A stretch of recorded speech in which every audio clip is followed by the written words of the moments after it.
Most people don't realize this, but your brain has been lying to you about people. It told you they're exhausting. It told you they're disappointing.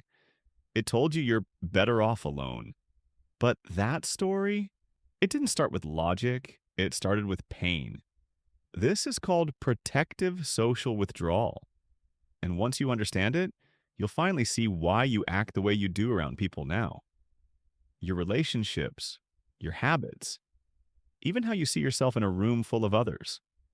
All of it is influenced by this one psychological pattern. And if you don't catch it early, it quietly becomes your personality. But here's where it gets even worse. Most people never realize this is happening. They don't say, I'm withdrawing. They say, I just don't like people anymore. And that belief slowly reshapes their entire life. Here's the painful part. You didn't stop liking people because people got worse. You stopped liking people because your brain learned that connection equals cost, disappointment, rejection, embarrassment, being misunderstood, caring more than the other person. Psychology shows that the brain doesn't avoid people. It avoids emotional pain. And once your mind associates people with pain, it stops asking, who might I enjoy? It asks, how do I protect myself? And protection looks like distance. But here's the part nobody wants to admit. The longer you avoid people, the more your brain convinces you that avoidance is who you are. And this next part explains why it feels like your personality changed. This happens because of something called negative reinforcement. Every time you cancel plans, your anxiety drops. Every time you stay quiet, you avoid embarrassment. Every time you choose isolation, you feel relief. Your brain doesn't care that you're lonely later. It cares that you're safe right now, so it rewards avoidance with comfort. Your mind thinks, see, that felt better. Let's do that again. But relief isn't healing. Relief is just the absence of threat. And when you repeat this enough times, your nervous system recalibrates. Normal conversations feel draining. Neutral people feel irritating. Small talk feels unbearable. Not because people changed, but because your capacity for connection shrank. At some point in your life, you probably liked people. You laughed more easily, you felt curious, you wanted to share things. Then something happened. Maybe you were ignored when you spoke. Maybe you were betrayed by someone you trusted. Maybe you were always the one putting in effort. Your brain noticed, and it learned a rule. People are unpredictable. Stay alert. That rule didn't make you cold. It made you careful. But over time, careful turns into closed. And here's the mistake most people make. They think the solution is finding better people. It's not. Why better people doesn't fix it. You could meet the kindest, most emotionally intelligent person on earth, and your brain would still scan for danger. Because this isn't about them. It's about the lens you're using to see them. When your nervous system is overloaded, neutral feels hostile. Silence feels judgmental. Minor flaws feel intolerable. Your mind isn't being objective. It's being defensive. And defense feels like dislike. Here's the truth you've been avoiding. Disliking people is often a trauma response disguised as personality. Trauma doesn't always look dramatic. Sometimes it looks like emotional exhaustion, hyper-awareness, irritability, a shrinking social circle.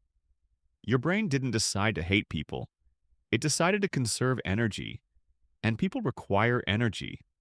Listening, responding, caring, being seen.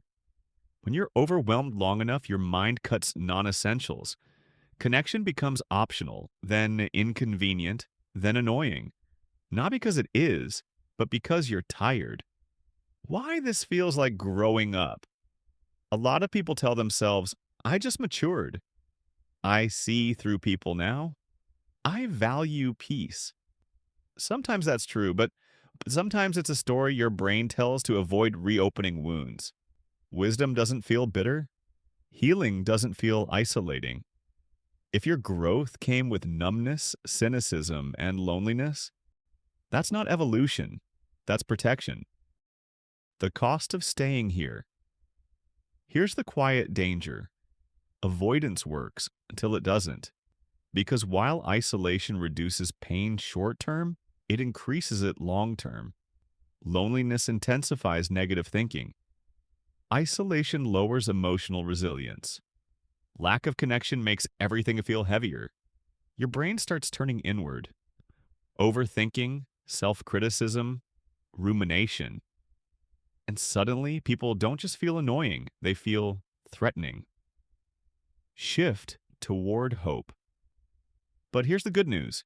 If your brain learned this pattern, it can unlearn it.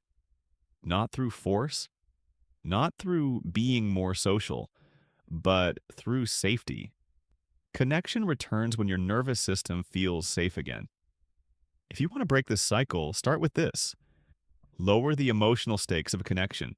Here's the mental trick that actually works. Stop asking, do I like them? And start asking, do I feel safe enough right now? Liking comes later. Safety comes first. How to rebuild safety. Practical steps. Step 1. Shrink the interaction. Not a party, not deep conversations, not emotional vulnerability, just proximity. A short message, a brief chat, a shared moment without pressure. Step 2. Drop performance. No impressing, no fixing, no explaining yourself. Just observe. Your brain needs evidence that people don't always cost you something. Step 3. Leave before exhaustion. End the interaction while it still feels okay. This teaches your nervous system, I can connect without losing myself. The psychology of why this works. Your brain doesn't respond to logic. It responds to experience. Every low-pressure interaction rewires the association. People stop meaning danger, they start meaning neutral, then maybe safe, and eventually enjoyable. Addressing the fear. You might be thinking, what if I never like people the way I used to? That's okay. You don't need to return to who you were. You just need to stop living behind armor. Connection doesn't have to be loud. It just has to be real. Final truth. You don't hate people. You hate the version of yourself that got hurt trying to care. And that makes sense. But healing isn't about becoming open overnight. It's about letting your guard down 1 inch at a time. If people feel unbearable right now, it doesn't mean you're broken. It means you're overloaded. And overloaded systems don't connect. They conserve. Give yourself permission to rebuild slowly. Because one day, without forcing it, you'll notice something quiet. People don't feel so heavy anymore. They just feel human. If this video felt uncomfortably accurate, it's probably because you're not alone in this. A lot of us are quietly relearning how to connect after being overwhelmed, disappointed, or hurt. If that's you, consider subscribing. This channel is about psychology, healing, and understanding yourself. One simple idea at a time. Take care of yourself. You're doing better than you think.